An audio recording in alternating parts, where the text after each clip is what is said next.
Voilà, faut-il quitter les traditions pour entrer dans la mondialisation? On peut le résumer comme ça, c'est un dilemme africain actuel, résumé à la cour d'un village.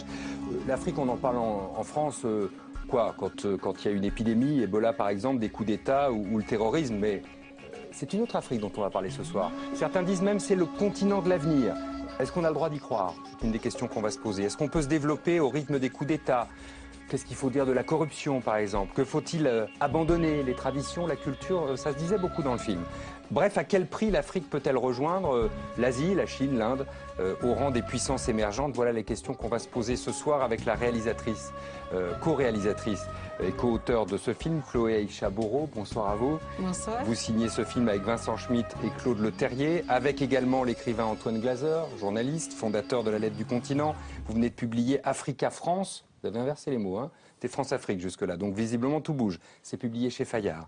L'ancien ambassadeur Pierre Jacquemot, chercheur associé à l'Institut des Relations Internationales et Stratégiques, l'IRIS. Et enfin, Henri-Bernard Solignac-Lecomte, économiste à l'OCDE. C'est vous, notamment, qui mesurez chaque année les performances des différents pays africains. Alors, est-ce qu'il y a un miracle ou un mirage économique africain? Ce serait évidemment une question.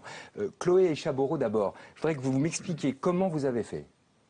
Comment vous avez fait pour vous faire accepter, comme ça, faire accepter une caméra dans la cour de cette micro-société qui est une cour familiale de village? D'abord, on n'est pas arrivé avec une caméra. Et il faut savoir que moi, je suis issue aussi d'une cour comme celle qu'on voit dans le film. J'ai grandi comme ces enfants qu'on voit évoluer. Et en Afrique, toutes les raisons sont bonnes pour être ensemble, pour être de la même famille. Donc le film se passe dans la deuxième ville du Burkina, il y a plus d'1 million d'habitants quand même. Et on est rentré dans une bonne vingtaine de cours avant d'en choisir une où on allait rester et s'installer. D'en choisir une ou d'être accepté par une? On a généralement été accepté presque par toutes les cours parce que justement quand on arrivait, quand je me présentais, je disais mon nom de famille, alors il y avait toujours... quelqu'un qui disait « Ah, mon ancien voisin a été marié ou a été ami avec quelqu'un qui vient de tel village, donc tu es notre enfant, tu peux entrer. » On nous servait à manger, on était chez nous. Donc vous avez travaillé en famille, d'une Voilà. certaine manière. C'est une Afrique, famille très élargie, mais à ça. l'africaine, je peux me permettre de dire comme ça? C'est ça. À l'africaine, justement, comme on dit, la famille, c'est manche longue. Et toutes les raisons sont bonnes pour être de la même famille. Et toutes les cours, on est rentré. J'étais chez moi, tout simplement. Donc, on est rentré, on est resté avec les gens pendant un bon moment avant de sortir les caméras, en fait. Et vous avez fait parler si facilement que ça les gens de polygamie, par exemple? Ah non. Par contre, rentrer, c'est une chose. Les faire parler, c'est autre chose. On est accepté, on partage le repas. Oui. D'ailleurs, si vous ne partagez pas le repas, c'est que voilà, vous voulez pas être avec eux, donc on partage le repas, on est ensemble. Mais faire dire des choses aussi intimistes qu'on peut entendre dans le film, ça c'est autre chose et ça se travaille sur le long terme. Sur 2 ans, c'est ça? 1 année et demie d'immersion dans la cour. On a été 1 an et demi dans la cour. Parce qu'il y a des choses tout à fait étonnantes quand même dans le documentaire qu'on vient de voir sur la manière dont les, comment on dit, co-femmes, co-épouses? Les co-épouses. Les co-épouses se parlent l'une de l'autre. Enfin, c'est chargé parfois. Hein. Ah, c'est on très dit que chargé. c'est un tout petit univers avec autant de tension, de pression, parfois d'animosité. Beaucoup d'animosité, mais c'est normal. Les hommes essayent de faire croire que la polygamie, c'est accepté, que les femmes, voilà, il n'y a pas de jalousie. Mais il y a des jalousies. Mais les codes sociaux demandent à ce que ces jalousies soient cachées. On ne les montre pas. Le savoir vivre ensemble, c'est aussi faire semblant d'aimer tout le monde, d'être bien avec tout le monde. Et puis en dessous, on n'est pas forcément bien avec tout le monde. Je suis frappé, bon, votre liberté de parole, je la comprends. Vous venez d'écrire ce film. Mais par la liberté de parole des femmes en général dans votre film.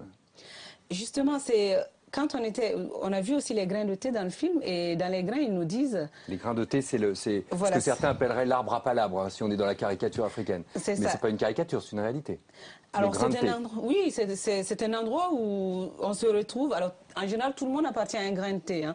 Moins les femmes que les hommes, mais tout le monde appartient à un grain de thé. On se retrouve. Et puis, c'est pratiquement le seul endroit où on peut dire tout sans tabou. On peut parler de tout sans se soucier que l'autre est plus âgé, que de ne pas vexer quelqu'un.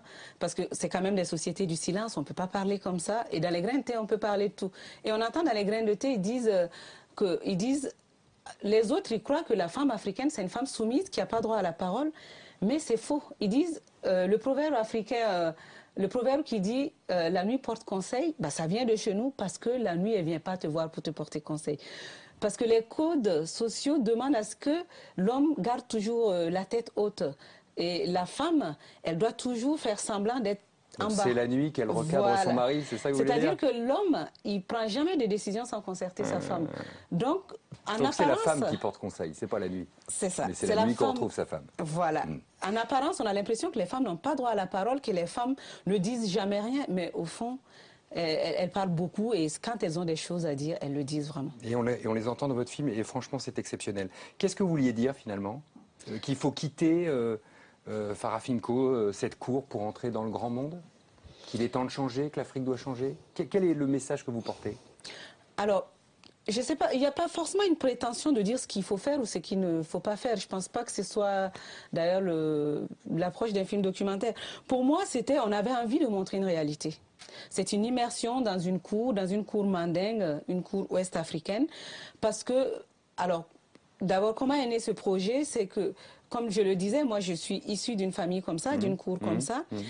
Et à un moment donné de ma vie, j'avais beaucoup de questions, j'avais beaucoup de questionnements, comme une forme de tiraillement existentiel, parce que j'entendais beaucoup dire, que ce soit les médias, à l'école, les enseignants, les leaders d'opinion, j'entendais beaucoup dire, oui, la situation de l'Afrique, c'est la faute des autres, c'est l'histoire, c'est la traite, c'est la colonisation. On l'entend d'ailleurs, oui. Voilà, mais personne ne nous disait jamais, nulle part, où était notre part de responsabilité. Personnellement, moi, je trouvais que dans ma culture, il y a des choses qui étaient bien, qui étaient super bien, mais je trouvais aussi qu'il y avait des choses qui étaient à revoir. Mais je me sentais seule avec ce sentiment-là. Et j'avais envie d'entendre quelqu'un parler de ça, parler de la part de responsabilité des Africains dans la situation de l'Afrique. Et puis, j'ai fait une lecture, j'ai croisé un ouvrage à un moment donné. J'étais avec mon mari, Claude Le Terrier, qui est co-auteur de ce film. C'était l'ouvrage « Et si l'Afrique refusait le développement » d'Axel Kabou, qui, elle, osait mettre le doigt sur certains problèmes de l'Afrique, mais aussi, surtout, sur la part de responsabilité des Africains.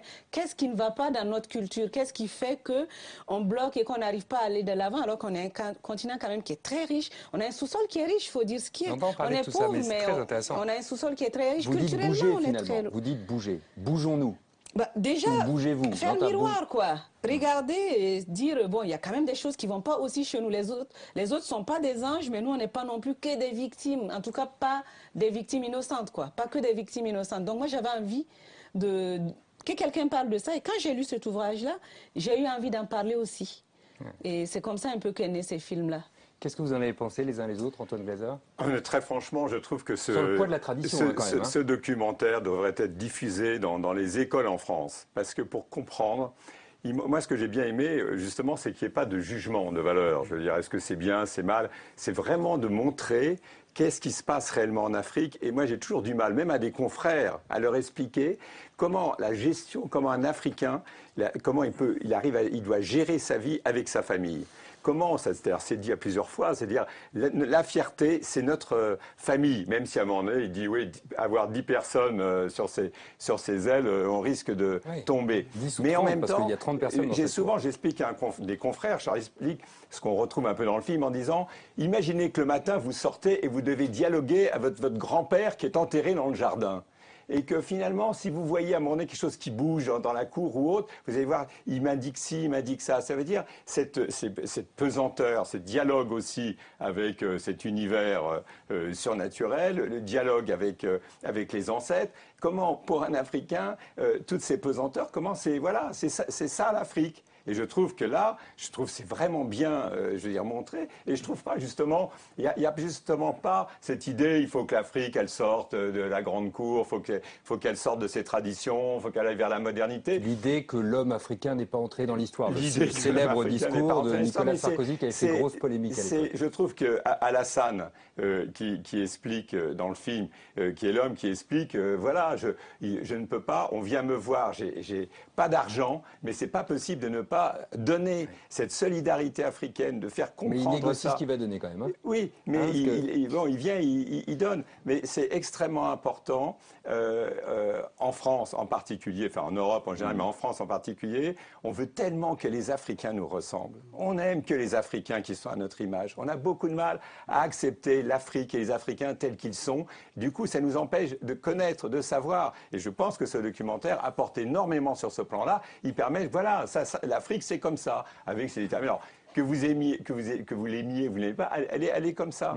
Elle est, en tout cas, une partie, pour partie, parce que visiblement ça bouge. On va en discuter évidemment avec les deux autres invités. Ça se sent lorsque Alassane, qui est donc mécanicien, qui dit lui-même qu'il est le seul à nourrir tout le monde ici, donc le seul à travailler, qui est aussi le gardien des traditions d'une certaine manière, il le revendique comme ça, lorsqu'Alassane donc regarde le monde changer autour de lui. De nos jours, c'est la manière de vivre des Blancs qui a pris le pas. Et la base de tout, c'est maintenant l'argent. Dès que quelqu'un en a un peu, il faut qu'il le montre. Si chacun doit partir de la cour, il ne restera plus qu'à la vendre et se partager l'argent. La cour n'existerait plus, un riche investisseur viendrait l'acheter et y mettrait un immeuble et ce serait fini. Nous passerions devant en disant « là, c'était notre cour familiale ». Des exemples comme ça, il y en a plein, même dans le quartier. Dans les nouvelles constructions modernes, chacun a sa porte bien fermée. Pour accéder, il faut appuyer sur un bouton pour te faire entendre. Et quand il n'y a pas de sonnerie, c'est un chien qui est là et qui te chasse quand tu essaies d'entrer. C'est ça la nouvelle norme. Oui, Pierre Jacquemot, c'est ça la nouvelle Afrique? Oui, moi je vois ce film comme un théâtre, un espace clos, où il y a un univers qui est fortement marqué au départ, une évolution pendant toute cette... comme dans une pièce de théâtre. Donc il y a un espace clos qui est fortement marqué par le système rural, le système paysan, la famille lignagère, et puis qui, sous le coup de l'extérieur, subit toute une série de modifications et tente d'y répondre tant bien que mal. Alors il y a le phénomène de l'argent qui vient bouleverser la solidarité à l'intérieur du groupe, de la famille, parce qu'on ne peut plus satisfaire à tous ces besoins, toutes ces sollicitations, à ce qu'on appelle quelquefois l'impérialisme de la famille, qui fait qu'on est... L'impérialisme de la famille. De la famille, oui. J'ai vécu longtemps au Burkina, c'est une expression qu'on entendait en tout cas à Ouagadougou, cette espèce de pression permanente qui pèse sur celui qui a un revenu.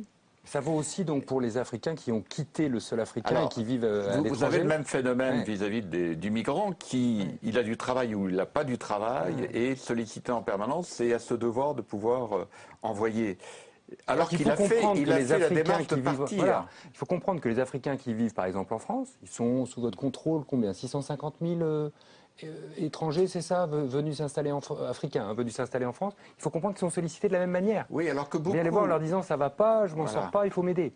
Alors que certains sont partis, pas tous, mais certains sont partis précisément pour s'affranchir contre cet impérialisme qui en permanence le rattrape. Mais on entend très bien dans ce que dit Alassane, c'est qu'on s'émancipe de plus en plus de cette contrainte, et celui qui a un revenu, après tout, il renacle de plus en plus à pouvoir satisfaire ces sollicitations multiples, qui est celle de la petite nièce qui débarque du village et qui vient encore accroître l'espace.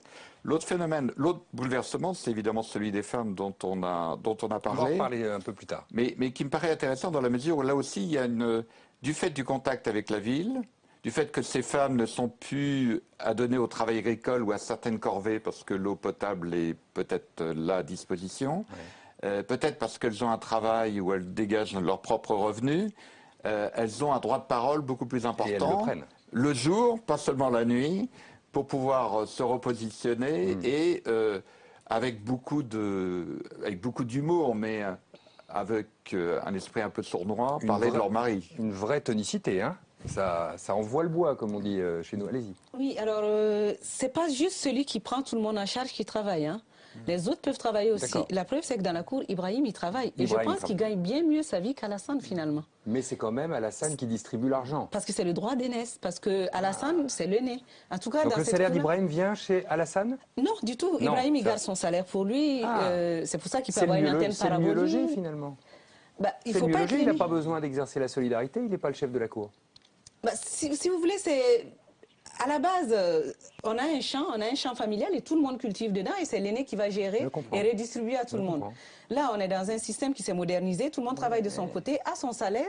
Les plus jeunes devraient ramener leurs revenus on va dire, dans le panier commun, mais ils vont pas ramener. Mais le grand frère, lui, il ne peut pas faillir. Il est obligé de continuer de faire manger tout le monde, de payer les factures.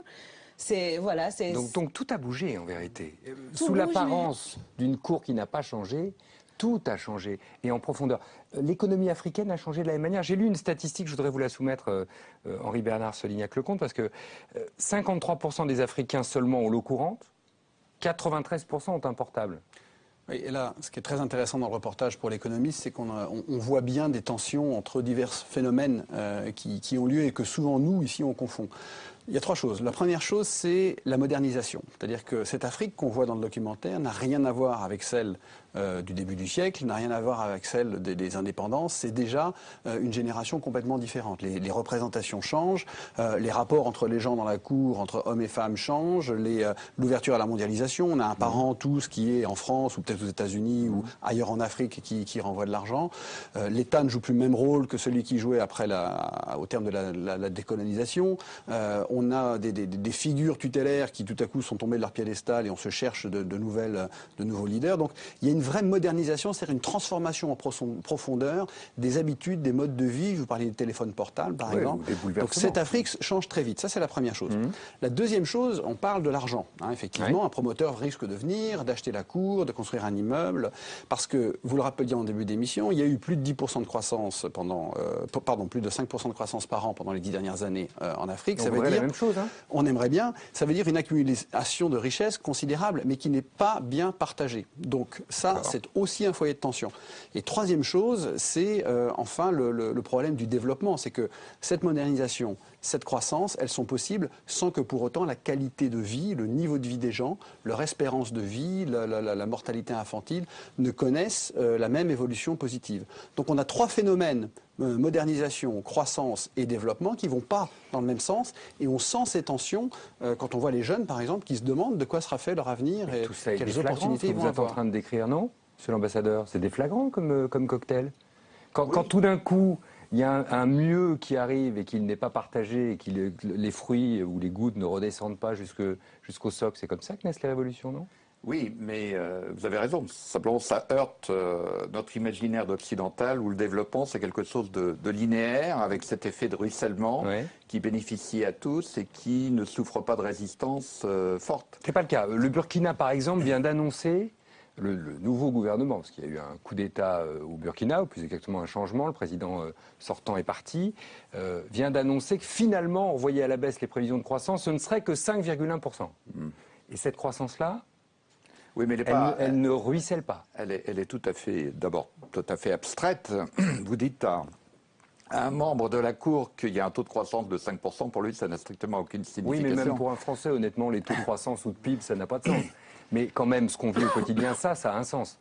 Si ça n'est pas partagé, ça se voit. Oui, mais vous avez évoqué les événements récents du Burkina Faso. Si précisément il y a eu un refus d'une reconduction d'un chef d'État installé depuis 27 ans, c'est probablement parce qu'il y a des changements dans des mentalités profondes et que les figures tutélaires que vous évoquiez tout à l'heure prennent un sérieux coup derrière la tête et que ces bouleversements qu'on appelle nous développement, parce qu'on ne sait pas les appeler autrement, sont en fait des mutations profondes dans la conception que peuvent avoir pas seulement les jeunes, mais les femmes aussi, sur ce qui est bon pour eux, ce qui est bon pour l'amélioration de leurs conditions d'existence, au-delà des taux de croissance qui sont encore une fois des abstractions. C'est la grande difficulté d'expliquer, comme on dit, tout ce qui se passe sur ce continent. D'abord, l'Afrique n'est pas un pays. Oui. Ça paraît bête, mais il faut dire que l'Afrique, c'est un continent. Depuis tout à l'heure, je dis l'Afrique, vous avez raison. Oui, non, mais on dit, parce que vraiment, c'est très difficile. Ça va être de dire à la fois que c'est tous les paradoxes. Ça va être le continent des inégalités. Ça va être le continent où il y aura le plus d'inégalités. Pourquoi? Parce que vous allez passer de 1 milliard à 2 milliards d'habitants en 2050. 2 milliards d'habitants. Vous avez des pays comme le Nigeria, vous avez 170 millions d'habitants, vous en aurez 340, 400 millions. J'adore dire qu'il y aura plus de Nigérians sur Terre que d'Américains. Que les gens, ça les effraie. Voilà. Mais il faut comprendre. Ça frappe. Ça frappe. Mais il faut comprendre qu'à la fois, si vous passez de 1 à 2 milliards, vous aurez sans doute 1,7 milliard de gens pauvres encore, extrêmement pauvres, mais vous aurez 300 millions de consommateurs. Et si on dit que c'est le continent de demain, pourquoi tout le monde, pourquoi les Chinois, les trucs ça? Les gens sont là parce que c'est un continent avec une démographie qui est vraiment explosive et c'est un continent avec ses aspects positifs, ses aspects négatifs et c'est le continent de tous les paradoxes, de toutes les inégalités et ça va être extrêmement difficile de parler de ce continent quand vous êtes un observateur, un journaliste ou un chercheur sans à chaque fois, vous êtes obligé à chaque fois de prendre la loupe et d'expliquer le Burkina Faso n'a rien à voir avec le Nigeria. L'ensemble des pays d'Afrique de l'Ouest, francophones, des anciennes colonies françaises, représentent même pas finalement le PIB, le Nigeria, c'est en même temps, les gens ils entendent Boko Haram avec ce qui se passe qui est absolument épouvantable au nord du Nigeria. Et en même temps, vous avez, le Nigeria, c'est la plus grande puissance économique du continent qui est passée devant l'Afrique du Sud avec 500 milliards de dollars. Vous voyez le paradoxe. Mais vous avez dit 300 millions de consommateurs, ça veut dire une classe moyenne? C'est ça qu'on dit généralement en économie, quand tout d'un coup il y a des consommateurs, c'est qu'on a une classe moyenne. Il y a une classe moyenne africaine? La classe moyenne, c'est que c'est un concept qui est difficile à manipuler. D'abord, c'est pas seulement un seuil statistique, hein, c'est un concept dans la littérature économique et sociale européenne qui est aussi politique. Là, aujourd'hui, on a effectivement un nombre croissant de gens qui, tout à coup, gagnent plus que ce qu'il faut pour juste survivre. Est-ce que ça fait une classe moyenne? Est-ce qu'avec 2,5 $ par jour au lieu de 2 $, est-ce qu'on devient quelqu'un de la classe moyenne? Je pense qu'il faut peut-être relativiser un petit peu. Il faut dire, j'ai entendu, pas citer, une grande compagnie française de télécommunications ce matin sur Radio France Internationale qui expliquait en disant c'est formidable, on a 100 millions d'abonnés maintenant sur le continent africain. L'Égypte pour nous représente plus que la France seule. Donc on revient aussi, les gens n'ont pas l'électricité, ils n'ont pas l'eau, mais ils ont le téléphone. Oui. Et le type, il disait, alors là, c'est l'explosion. Ça veut dire, c'est ça aussi ce paradoxe. Ça veut dire, il y a quand même suffisamment de gens qui ont un portable chinois. Avant, on avait l'Afrique qui était un gigantesque réservoir de matières premières, hein, en gros, dans lequel tout le monde va les serrer. Elle l'est toujours. Ce qui est nouveau, c'est que maintenant, elle est aussi un marché, hein, 1 milliard de consommateurs officiellement depuis le début de la décennie. Mais on n'est pas encore un endroit où on crée de la valeur et surtout où on crée des emplois. Parce que donc on achète, mais on ne produit pas. On produit encore très peu. On produit très peu. Une des questions que pose votre film, je voudrais qu'on en parle avec vous maintenant, Chloé Aïcha Boro, c'est la question de savoir qui en profite et comment. On l'a déjà un peu évoqué d'ailleurs. On est au moment du thé, du grain de thé, comme vous l'appelez joliment, enfin comme ça s'appelle joliment d'ailleurs. Un homme dit, finalement, si on n'en profite pas, c'est à cause des Blancs. Et là, une femme prend la parole, vous l'avez vu dans le documentaire tout à l'heure, elle lui répond en substance, au lieu de chercher des coupables, prends-toi en main. Je vais dire là-haut, moi je veux qu'on arrête de dire l'esclavage, tant en temps, ce qui est passé est passé. C'est vrai, le passé là, quand on parle de Burkina intègre là, quand on parle de, comment on appelle ça, les thèmes là, que émergent à l'horizon 2020 là, on ne peut pas parler du développement sans parler de la jeunesse. Nous sommes le développement, nous sommes l'avenir du pays. Donc c'est à nous de décider maintenant qu'est-ce qu'on veut pour l'Afrique, qu'est-ce qu'on veut pour notre pays. C'est à nous de parler. On a des diplômes. On n'a qu'à arrêter de dire le passé, le passé. Le passé, c'est le passé. Le passé, c'est le passé. On peut se développer. On peut se développer. Il n'y a pas de sinon. On peut se développer sans l'Occident. Il n'y a rien à faire. Oui, ça chauffe, hein. Chloé Chaboro, on est encore une fois très frappé de voir que c'est une femme qui vient remettre les hommes à leur place, ou plus exactement, essayer de les faire bouger. Ben oui, et puis pour revenir sur ce qu'elle dit, c'est vrai que les Africains ont... Enfin, les Africains... Encore une fois, l'Afrique, c'est plusieurs... On ne peut pas synthétiser toute l'Afrique. Voilà, mais en tout cas, en parlant d'Afrique de l'Ouest, parce qu'il y a quand même quelques constantes qui font que... Voilà, tout n'est pas pareil, mais il y a des constantes qui font qu'on peut parler de l'Afrique de l'Ouest ou au moins du Burkina. C'est vrai qu'on a encore beaucoup en tête la traite, la colonisation, et ça revient. Et puis, on ne nous permet pas d'oublier aussi, encore une fois, comme je disais, que ce soit les leaders d'opinion, les médias, tout ça. Mais à côté de ça, il y a aussi ceux qui disent mais c'est bon quoi, il faut arrêter, il y a de l'eau qui a coulé sous les ponts. Elle dit on a des diplômes. Oui, et donc il y a une école, une université qui produit des diplômés. Bien donc des sûr. gens qui savent faire, qui savent et qui savent faire. Oui, mais on n'a pas toujours les bons dirigeants, mais surtout on n'a pas toujours les bonnes mentalités parce que on nous dit qu'on n'a pas les bons dirigeants, mais tu enlèves un dirigeant et tu mets un autre, il fait pareil. On vient d'enlever Blaise Compaoré au Burkina. Qui nous dit que celui qui va venir, il ne va pas faire pareil? Il y a beaucoup plus de chances qu'il fasse pareil qu'autre chose, de toute façon. C'est une méfiance qui est partagée chez nous aussi. Hein. Ça, c'est pas burkinabé, hein, ni même africain, cette méfiance vis-à-vis de la classe politique d'une manière générale.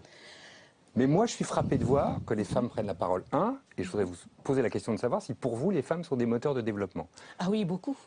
Ah oui, beaucoup. Surtout dans notre culture où justement... c'est les femmes qui se lèvent à 4 heures du matin, c'est pas les hommes. Hein. On travaille beaucoup plus que les hommes parce que en Afrique traditionnelle, c'est simple. Il y a le champ du mari et chaque femme a son champ et chaque femme va travailler dans le champ du mari et travailler dans son propre champ. C'est un peu ça qui est... Chacun a son champ? Oui, et c'est ça qui est retranscrit, on va dire, dans l'Afrique moderne aujourd'hui. La femme, c'est-à-dire que la femme, il faut qu'elle assume toutes les tâches à la maison, les tâches ménagères, les bébés, tout ça. Mais il faut aussi qu'elle ramène maintenant quelque chose à la maison. Elle ne peut plus se contenter de rester à la maison et attendre que l'homme aille tout chercher et ramener. Donc, elle a les deux poids. Il faut qu'elle assume à la maison, mais qu'elle sorte aussi et qu'elle ramène. Vous voyez, on me dit l'Afrique, c'est pas l'Europe, faut pas comparer. Enfin, là encore, il y a un certain nombre de femmes européennes qui diront c'est un peu pareil pour moi. C'est-à-dire que moi, je fais aussi tous les boulots à la maison. Je l'entends souvent. Hein. Et pas à la maison, parce que vous imaginez bien que je suis un mari modèle. Mais c'est pas le cas. Mama Benz, sur les femmes d'affaires, c'est ça, ces femmes leaders économiques. Surtout, hein. Oui. Et j'ai noté aussi au Bénin, parce qu'elles avaient des fois expliqué, elles avaient des Mercedes, c'était les plus riches. C'est celles qui ont réussi. Voilà, absolument. C'est un phénomène qui tend à disparaître. Hein. Les Mama Benz, on a fait un travail avec l'Université de Bordeaux, qui a beaucoup travaillé sur les classes moyennes. Observe que la concurrence exercée en particulier par les Chinois fait que ce type de commerce qui était très florissant dans les années 80 a sérieusement pris un coup sur la tête. Donc qui aujourd'hui économiquement dirige l'Afrique ou en tout cas fait profit de l'Afrique? Les Chinois. En partie. Mais les systèmes économiques et politiques d'ailleurs africains. Hein, ce sont tous les Français, c'est ça que je veux dire. Oui, par exemple. Ce sont des systèmes qui sont extravertis. Hein. Depuis l'indépendance des économies des pays africains, on a eu des systèmes dans lesquels il n'y avait pas d'autosuffisance. On ne peut pas exploiter par exemple les ressources en pétrole avec des technologies, avec des capitaux qui sont essentiellement africains, sauf peut-être en Afrique du Sud, au Maroc. Mais dans la plupart des pays, on a besoin, je dirais pas, de manière structurelle, des autres pour exploiter ses propres richesses. Donc ça aussi, c'est un petit peu ce qui transparaît dans le reportage, c'est que cette extraversion, en fait, elle est un trait caractéristique de ces économies africaines.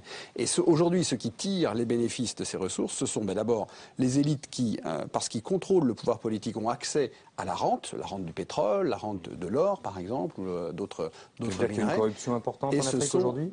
Oui, mais partout dans le monde, hein, il n'y a pas qu'en Afrique. La grande différence étant que dans les pays asiatiques où il y a eu beaucoup de corruption, il y a aussi eu beaucoup de croissance et pas mal de redistribution sous la forme de création d'emplois. Ça, dans la majorité des économies africaines, c'est ce qui manque, c'est qu'on ne voit pas cette création d'emplois dans le secteur formel. Dans les pays d'Afrique subsaharienne, vous avez environ 7% des jeunes qui ont ce que vous et moi, on appellerait un emploi décent. Les autres ont soit pas d'emploi, soit un emploi pas payé, travaillent dans le secteur informel ou attendent sur les bancs de l'école un emploi qui viendra peut-être ou pas. Le secteur informel, c'est quoi? On travaille au noir, on travaille comme... C'est l'économie qui n'est pas régulée, je dirais, qui est les gens qui vendent des cigarettes dans la rue ou les petits métiers. Le secteur informel, là aussi, il y a un secteur extrêmement dynamique dans le secteur informel. C'est le monde de la création, de l'ingéniosité, de la débrouille, mais pas au sens péjoratif. C'est pas uniquement le travail souterrain au noir au sens négatif. D'accord. C'est en fait, du point de vue statistique, c'est le travail qui n'est pas enregistré, qui n'est pas comptabilisé, qui n'est pas fiscalisé. Mais ça ne veut pas dire grand-chose. Une fois que vous avez dit ça, ça cache énormément d'activités. Les investisseurs étrangers, j'ai lu que c'était 60 milliards d'euros l'an dernier. Ouais. Et ça va continuer à augmenter. C'est énorme. Ça a un peu baissé au moment de notre crise. C'est autant que l'aide internationale. Autant que les revenus rapatriés par les migrants. Mais ça, c'est nouveau au cours de la décennie écoulée, parce que ça veut dire que l'Afrique est redevenue une terre de profit et plus seulement un endroit où on donne de l'aide pour aider les pauvres. Et les sociétés françaises, les entreprises françaises participent encore à ces investissements ou de moins en moins? Oui, alors il y a des secteurs comme le bâtiment et travaux publics où ça devient très compliqué parce qu'évidemment, c'est un paradoxe incroyable. Ça veut dire, enfin là je vais faire court, mais au moment où finalement les pays occidentaux annulaient les dettes des États africains, vous avez un autre grand frère qui s'appelle la Chine qui arrive et qui dit aux États africains, voilà, vous n'avez pas d'argent, c'est pas grave, moi je prends tout en charge et tout, je vais vous faire des super infrastructures et autres, mais donnez-moi vos matières premières en échange. Ça veut dire, ou vos terres. Matières premières et terres. Donc bien évidemment, vous avez des milliards de dollars. Donc La France, je veux dire la France évidemment, la France, on peut pas, il y avait une période qui était particulière, qui était la période finalement de la guerre froide de 1960 à 89 où évidemment les Français étaient dans un espace protégé, donc les entreprises françaises, il y avait quasiment aucun appel d'offres, vous appeliez le président, vous aviez immédiatement le contrat. Bah, cette période est révolue, ça veut dire qu'il y a une concurrence absolument incroyable. Moi je suis surpris comment finalement on a l'air de découvrir des tas de rapports de Sénat et autres qui disent oh là là, on n'a pas vu les puissances émergentes arriver. La France est tellement crue que les Chinois, finalement, auraient besoin de la France, même pour dialoguer avec l'Afrique, que, voilà, et bien sûr que la France, sa part s'est réduite, passée environ de 11 à 5% actuellement sur les marchés, mais en même temps, est-ce que c'était normal qu'au Gabon, elle avait 50% des marchés, qu'en Côte d'Ivoire, c'était 30%, maintenant, elle a 17%. Enfin, si on a remplacé un impérialisme, si j'ose dire, pardon, un impérialisme français par un impérialisme chinois, est-ce que l'Afrique y a gagné? Non, alors les Africains, ils n'aiment pas que les Français critiquent les Chinois, ils ont dit, vous avez fait... Je critique personne, moi, attention. Justement, les Africains, ils ont toujours en tête, même si la part de l'Occident diminue et que c'est les Chinois qui prennent plus de place, dans la tête des Africains, c'est simple. Hein, s'il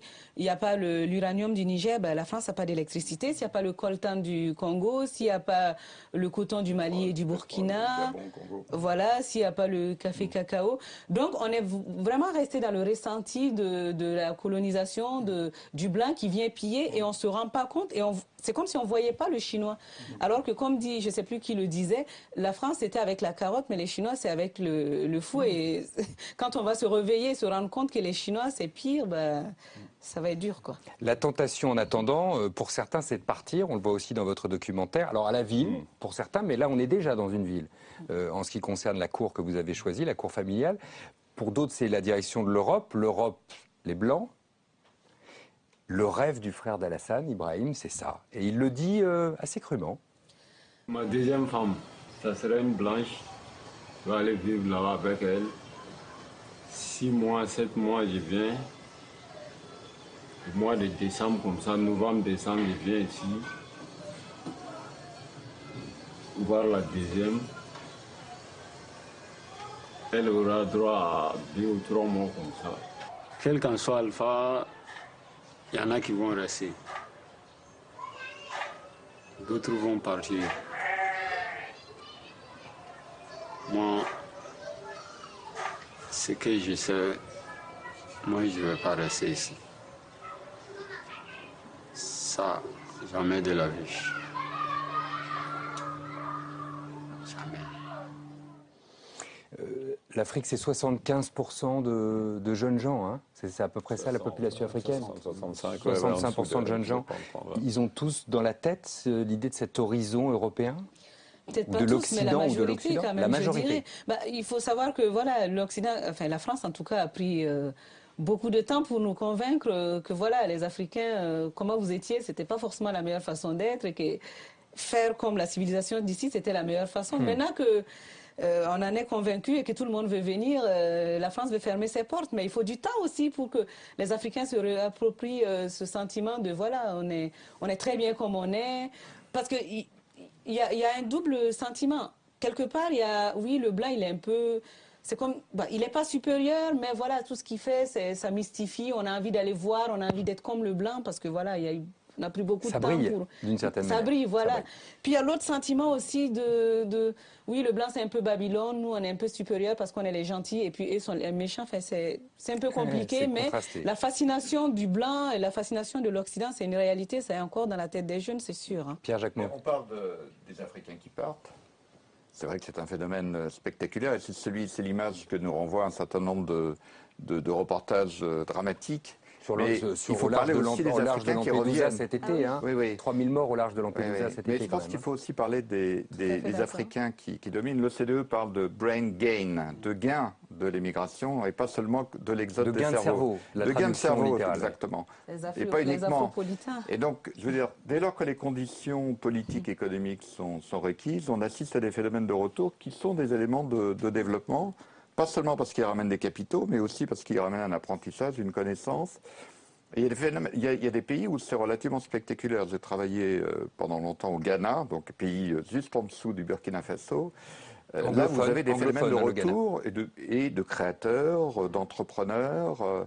de professions libérales qui prennent leur part là en termes de développement. Ça aussi, c'est un moteur de développement. Voilà, et qui sont constitutifs de ce qu'on appelait tout à l'heure la classe moyenne, mais la classe moyenne haute, celle qui n'est pas menacée par des retournements de conjoncture, et qui constitue incontestablement, à condition qu'ils ne soient pas complètement pillés dès qu'ils débarquent à l'aéroport, de leur modeste épargne, et qu'on leur donne l'opportunité de pouvoir se déployer, ça constitue incontestablement des acteurs du développement futur pour l'Afrique. Est-ce qu'on peut imaginer que l'Afrique a les moyens de nourrir tous ses enfants? Vous avez dit tout à l'heure 2 milliards d'individus en 2050. Voilà, c'est le problème. Mais il y a beaucoup de terres en Afrique qui ne sont pas encore exploitées en termes agricoles comme elles pourraient l'être. Comme on dit toujours, la transition démographique. Vous avez toute la zone sahélo-saharienne où vous avez des pays comme le Mali, le Niger, vous avez 7 enfants par femme. Un pays comme le Niger, ils vont passer de 18 millions à 50 millions d'habitants.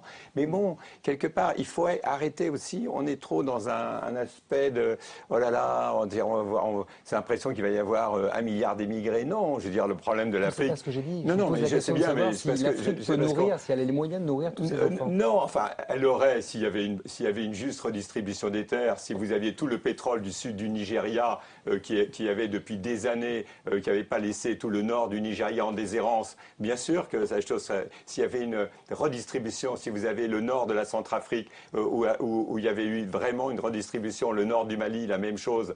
Donc si vous aviez une juste redistribution sur l'ensemble du pays, bien sûr, mais on est dans un monde profondément inégalitaire. Vous avez encore une extrême pauvreté, et bon, ça ne va pas changer demain. Mais encore une fois, ça va être le continent, vraiment, des paradoxes. Il va falloir à chaque fois, ne plus parler d'Afrique, dire qu'est-ce qui va se passer au Burkina Faso. Moi, ce que j'ai retenu là, cette femme, je trouve que, en fait, vous avez fait votre film avant la chute de Blaise Compaoré, mais dans sa voix, dans sa parole, on sentait déjà la colère, hein. La colère, le mouvement citoyen. Le mouvement citoyen, on est jeunes, on doit se prendre en main, c'est plus la faute des Blancs, etc. C'est nous qui allons faire la révolution. Et c'est ce qui s'est passé au Burkina. Ça va, sans parler de printemps africain, dans les autres pays, il y a un mimétisme en Afrique. Vous avez les jeunes qui vont forcément se prendre en main. C'est des pays... Un printemps africain, alors. Mais bien sûr, mais ce continent, vous avez... Au Sénégal, il y avait eu un mouvement Y en a marre. Le président Abdoulaye Wade, qui voulait se maintenir au pouvoir, est parti, pas du tout par l'opposition traditionnelle, mais par ce mouvement Y en a marre.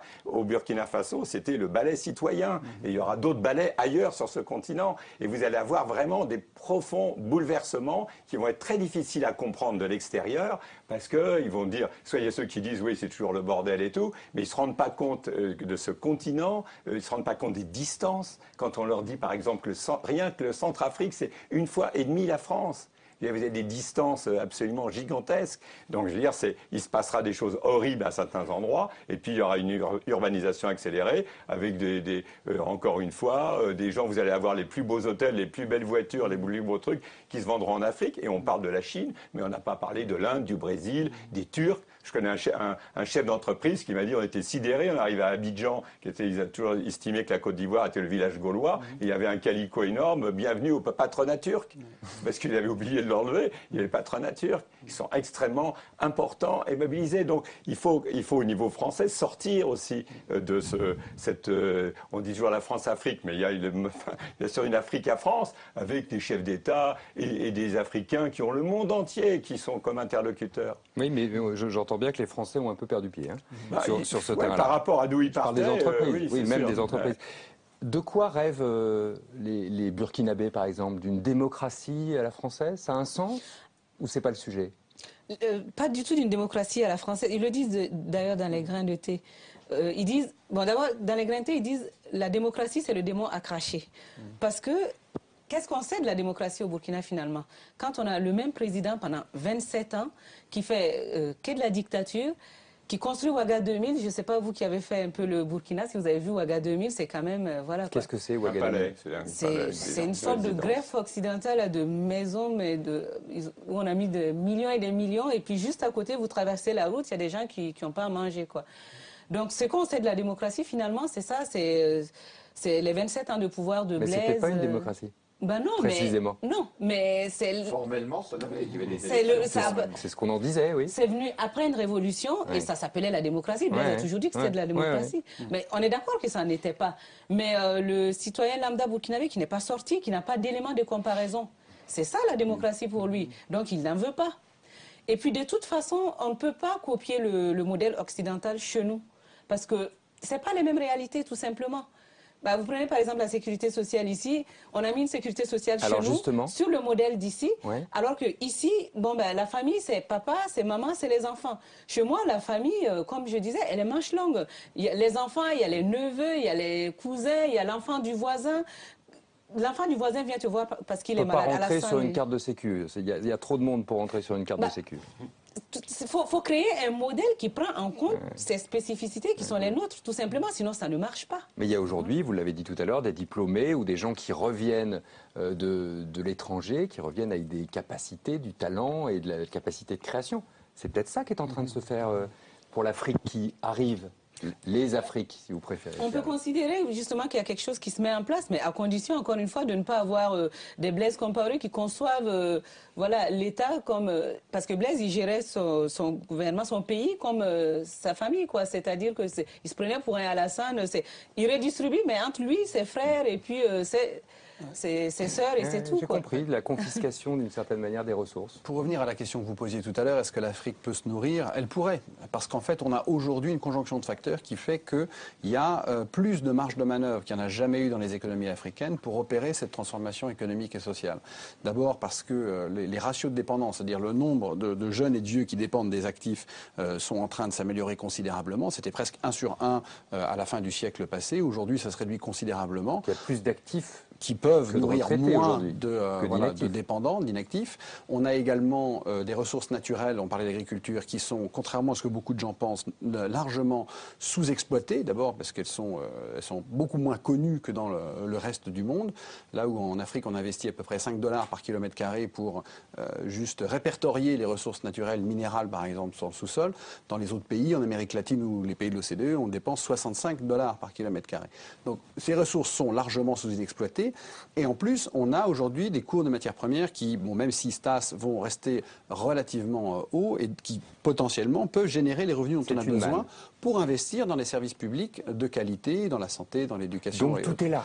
Donc tout est là. Toute la question, c'est de savoir est-ce que la façon dont les sociétés africaines s'organisent, les gens qui sont au pouvoir vont avoir les incitations pour promouvoir avec toutes ces opportunités une vraie transformation qui se traduise notamment par la création d'emplois. Parce que c'est vraiment de ça qu'on a besoin pour que les jeunes aient ces opportunités qu'on voit dans le reportage, ils cherchent absolument et sur lesquels leur rêve bute, en fait. Merci à tous les cas d'avoir participé à ce débat, c'était passionnant.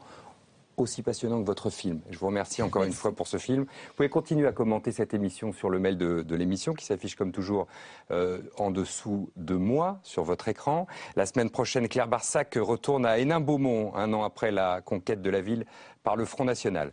À très vite sur Public Sénat.